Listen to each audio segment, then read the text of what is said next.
Storytime about the guy who pretended to be gay in high school to get closer to all the girls. So it was the first day of my freshman year, and at lunch this guy came and sat with me and my friends. And we were super confused because he was like one of the popular boys.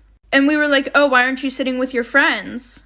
And he's like, oh, because ever since I came out as gay, they don't want to be friends with me anymore and they're being super mean to me. So we felt really bad and we started getting to know him, and he was actually a really cool person. So we started inviting him to our sleepovers and everything like that. And because he was gay, we felt really comfortable getting dressed around him, talking about things that we wouldn't talk about in front of anybody. So like 2 months go past, and at this point he knows so much about us, like stuff that nobody else knew. Like, he even knew that one of my friends was born with both private parts, which is something that she never told anybody except for me and the girls in my friend group. Well, we're all on FaceTime the one day, and my friend goes, oh, have you ever seen boobs before? And he goes, no. So we all lift up our shirt like for part 2. Okay, part 2 about the guy who pretended to be gay in high school to get closer to all the girls. So like I said, we all lift up our shirts, and because we were on FaceTime, we couldn't see if he screenshotted anything. And then the one night we were having a sleepover, and he was really upset that night because apparently the popular boys were making fun of him. Because the only reason why he was gay is because he couldn't get with any girls. So me and my friends thought of a solution, but like we were just trying to be nice. And now looking on it, that is the dumbest shit that we've ever done. And we're all like, oh, well, why don't you just say that you did the nasty with all of us? And he was like, well, I don't think they'll believe it, even if you guys said, yeah, you did do it. So we were like, okay, then let's do it for real. So that night, we did the nasty, all 5 of us. So that morning, we all wake up and he's literally gone. Like, he didn't wake us up to say goodbye, which wasn't normal. So the weekend goes past. Monday, we go to school. And in the morning, my friends and I have time to walk around, and everybody's just staring at us, like for part 3. Part 3 about the guy who pretended to be gay to get closer to all the girls. So like I said, we got to school and everybody's just looking at us. And all of a sudden we get tagged in this Instagram account. And there's a video of all 5 of us doing the nasty in my bedroom. There's pictures of me and my friends getting undressed. And there's a screenshot of the FaceTime where we all showed our boobs.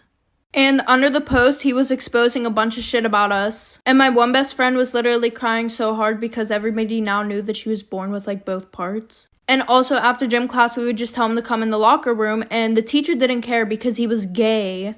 So there were also a bunch of pictures of other girls on there too. I'm not even going to talk about the legal trouble, but my parents made me move schools because they cared about my image and they didn't want me hanging out with any of those friends anymore. He got expelled. The teacher got fired for that bullshit. So that just ruined having a gay best friend for me. Oh, also my parents saw me have a foursome in my bedroom. Storytime about the guy who was obsessed with me. We're going to call him Ryan. Well, Ryan had a crush on me for a long time. And one night, one of our friends asked me to go to a party with them. And Ryan was going to be the DD. And everything was good. We were all having a great time at the party. Well, Ryan and I went off to one of the bathrooms. And we started making out. And while we're making out, he goes, I really want to fuck you, but I can't. And I'm just like, why? And he said it was because he couldn't get it up. And obviously he was embarrassed about it, which is understandable. So I left the bathroom and didn't plan on telling anybody about it. Until I walk over to a group of my guy friends, and they're telling me that apparently Ryan told everybody that we fucked. So at that point, I didn't give a fuck, and I told them what actually happened, aka that he couldn't get hard. And apparently he was mad at me after that, but I had no idea. So he said, do you still want me to take you home? So I said, yeah. And now that he drove me home, he knew where I lived. And then I got a text from one of his friends, like for part 2.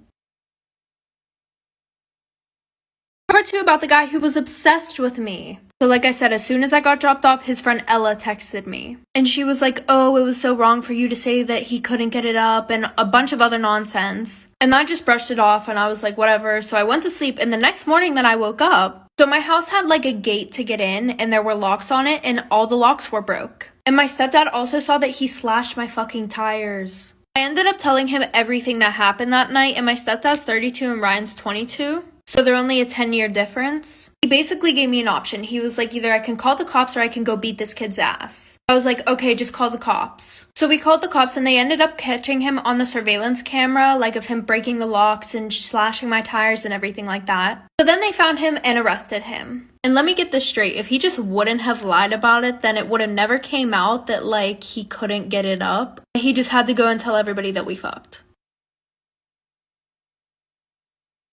Okay, I have like a really gross, disgusting story time, so just listen. So like in 7th grade, like girls at my middle school thought it was like trendy and like cute and quirky to like piss your pants, like at school, like do it at school. Like they would like laugh so hard that like, oops, like they peed themselves and like would keep it on their butt all day.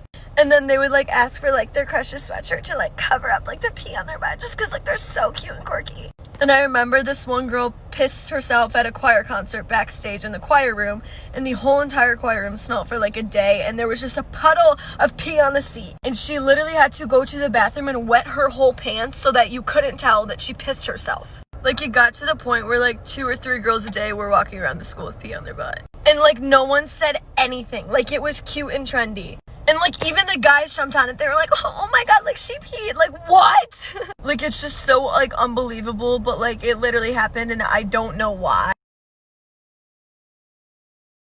Story time about how I almost died when I was 4 years old. So my mom was at work and my dad and I were at home. And my dad was watching TV while I was trying to do headstands.